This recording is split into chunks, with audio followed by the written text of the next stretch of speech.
तो ये अचानक से याद आ गया, तो आज बहुत जल्दी आ गया। ठाकुर जी का सुनने का मन है कि जल्दी से गाओ और कृष्ण जन्म जल्दी से करो और सभी को नचवाएंगे आज।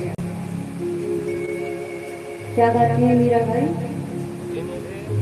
बस अपने ठाकुर जी को रिझाने के लिए वो अपना भी भान नहीं रखते। एक भक्त का यही होता है, अपने ठाकुर जी को सुख देना है, बस अपना क्या होना है ये नहीं दिखता। हम कैसे हैं, सुंदर सजे हैं कि नहीं, अपने ठाकुर जी को बस रिझाना है, उनको सजाना है, उनको प्रसन्न करना है। तो मीरा बाई कहती है,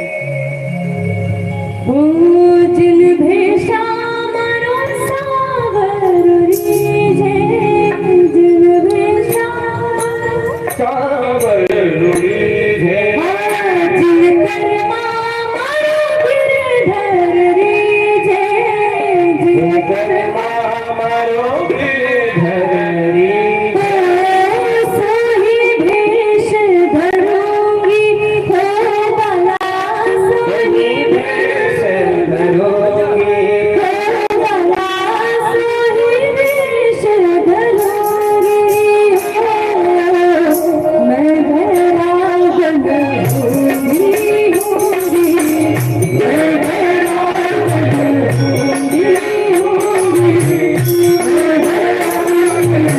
मैं वैरागन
मीराबाई तो कहती है कि ठाकुर जी बस आप रीझे रहो,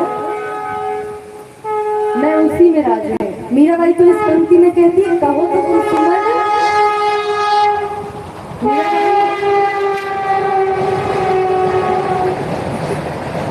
मीराबाई तो कहती है ठाकुर जी कहो तो कुसुमन साड़ी रंगावा, कहो तो भगवा देश। ठाकुर जी यदि आपको प्रिय है कि मैं बढ़िया राजसी वाला वस्त्र पहनूं तो मैं वो भी पहनूंगी। यदि आप चाहते हो कि मैं भगवा देश धारण करूं तो मैं उसमें भी राजी हूँ। मीराबाई तो राजघराने की थी, लेकिन संतों से सुना कि ठाकुर जी को भगवा वेश बहुत पसंद है, तो मीराबाई ने अपने राजसी वस्त्र छोड़ करके भगवा वेश धारण कर लिया। और क्या कहती है, कहो तो मोतियन मांग धरावा, कहो छिटकावा केश। हे ठाकुर जी अगर आपको प्रिय है, मीराबाई तो एक बार संतों से पूछी, बोली कि भगवान आप सब ये अपना मूड क्यों मुड़वाए रहते हो? संत लोग अक्सर उनके सिर पे बाल नहीं रहता। तो संतों से पूछा मीराबाई ने, तो संतों ने कहा ठाकुर जी को अच्छा लगता है। तो मीराबाई ने कहा कि ठाकुर जी को अच्छा लगता है तब तो मैं भी बाल अपना मुड़वा लूंगी। देखो भक्ति ऐसी, अभी हम लोगों से कह दिया जाए हम लोग करेंगे ऐसे नहीं, लेकिन मीराबाई का और ये भी आता है कथा में कि मीराबाई चुपके से गई अपना बाल भी बनवा लिया उसने। लेकिन जब ये भाव देखा ठाकुर जी ने, तो ठाकुर जी ने पुनः मीराबाई की कृपा की, उनके बाल पुनः उपज गए। लेकिन मीराबाई का भाव देखो कि ठाकुर जी अगर इससे प्रिय है, प्रसन्न है, तो मैं ये भी करने को तैयार है। मतलब देहाभिमान शून्य, अपने शरीर का कोई भाव नहीं। अपना शरीर भी इसलिए, भाई भक्त लोग भी अपने शरीर का पोषण भी किस लिए करते, इसलिए नहीं करते कि मैं तंदुरुस्त रहूं, स्वस्थ रहूं, इसलिए नहीं। इसलिए वो भोजन करता है, अपने शरीर को थोड़ा सही से रखता है कि वो स्वस्थ रहे। क्यों रखता है? क्योंकि यदि मेरा शरीर स्वस्थ रहेगा तभी तो मैं ठाकुर जी की सेवा कर पाऊंगी, तभी तो मैं इनको रिझा पाऊंगी। इस भाव से भक्त अपने शरीर का पोषण करता है कि मुझे टाइम से खाना पीना है, नहीं तो अगर मैं कमजोर हो जाऊंगी तो भी भाई तबीयत खराब होगा तो भोजन तो होने वाला है नहीं।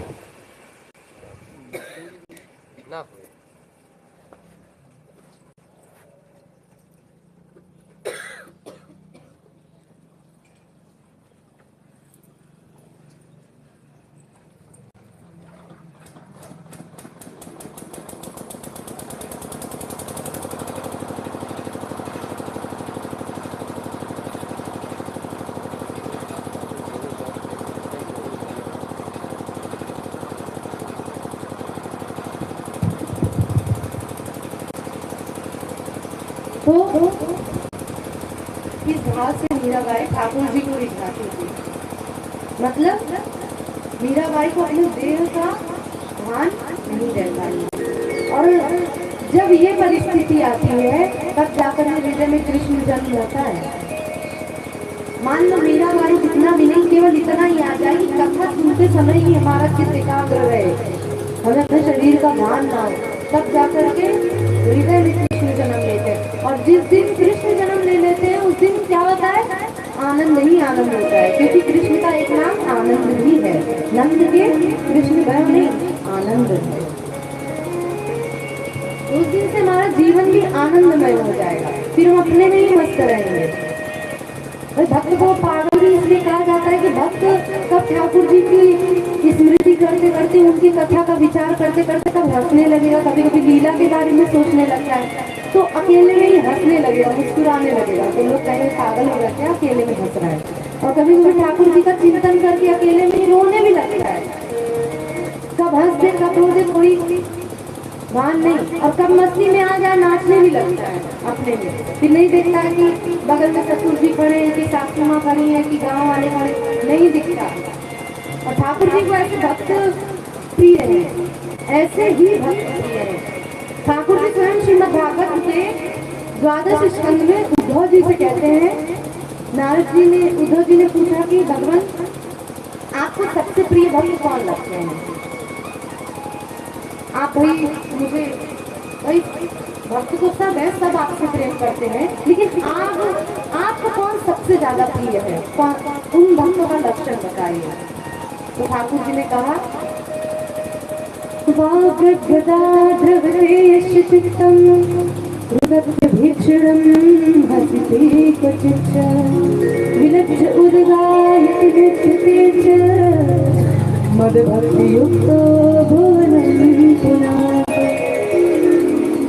ठाकुर जी ने कहा,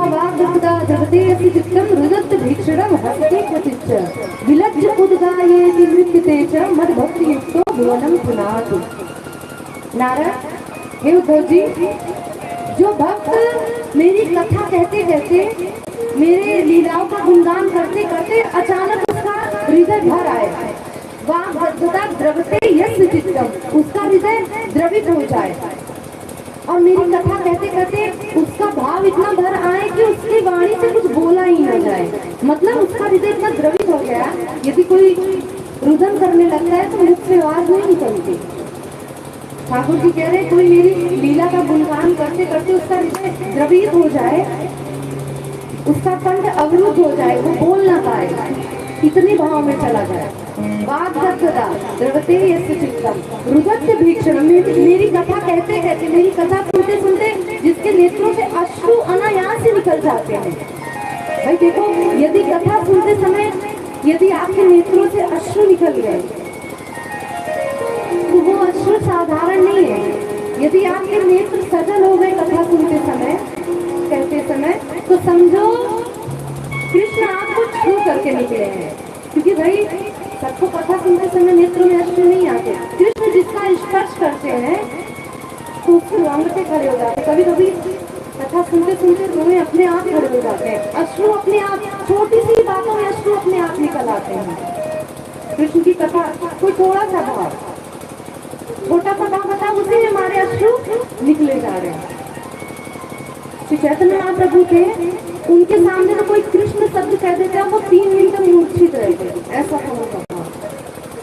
इसलिए कितने सारे शिष्य उनके खड़े रहते, कहते कि यहाँ आके कोई कृष्ण नाम मत लेना, नहीं तो महाप्रभु 3 दिन के लिए मूर्छित। वही ये सब परम भक्तों की डिग्री है। तो ठाकुर जी कहते हैं, वाह सर्वदा द्रवते यस्य चित्तम रुदत्त भीषणम हस्ति क्वचित्। कभी कभी मेरी कथा का रसस्वादन करके, कथा का श्रवण करके, कथा का चिंतन करके अनायास ही, जैसे ही कथा में कीर्तन होने लगता है तो फिर वो नहीं देखता, वो अचानक हंसने लगता है। विलज्ज उद्गायति नृत्य तेज, तब वो फिर कथा में आएगा, कीर्तन होने लगेगा, यदि वो आनंद में भर गया ना तो ये नहीं देखेगा कि सास खड़े हैं, कि ससुर खड़े हैं, कि परिवार वाले, नहीं देखेगा, खड़ा हो जाएगा, फिर अपने ही भाव में नृत्य करेगा। जब तक शर्म है ना तब तक भक्ति नहीं आई है, और आज उसी शर्म को हमें छोड़ना है। आज ठाकुर जी का जन्मदिन है ना, वही आज ठाकुर जी को जाना है। भाई ये लक्षण मैंने स्वयं ठाकुर जी बता रहे, मद भक्ति युक्तो भुवनम पुनाद। हे उद्धव जी, ऐसा भक्त जो है वो मुझको अत्यंत प्रिय है, और मद भक्ति युक्तो भुवनम पुनाद, ऐसा एक भक्त यदि इस पृथ्वी में ऐसा एक भी भक्त हुआ ना तो वो 14 भुवन को पवित्र करने वाला होगा। यदि कोई भक्त भाव से यदि ठाकुर जी की याद में यदि उसके अश्रु निकलते हैं ना तो उसके वो अश्रु भी साधारण नहीं होते, वो कितनों का कल्याण करता है। उसके अश्रु को वो जब हवा स्पर्श करके जाती है ना तो वो हवा जिसको लगती है ना तो उसके हृदय में कृष्ण भक्ति जागृत होती है। तो एक भक्त भक्ति करके केवल अपना ही कल्याण नहीं करता, एक भक्त भक्ति करके न जाने कितनों का कल्याण करता है। मीराबाई ने कितनों का कल्याण किया। आज हम सब मीराबाई की गाथा गाते हैं, सूरदास जी की गाथा गाते हैं, तुलसीदास जी की गाथा गाते हैं। उनकी भक्ति को हम लोग ये देखिए उन्होंने कैसी भक्ति की, हम भी वैसी करें, उनसे सीख लेते हैं। तो देखो उन्होंने अपना भी कल्याण किया और अपने द्वारा हम सबके हृदय में भक्ति विराजमान करके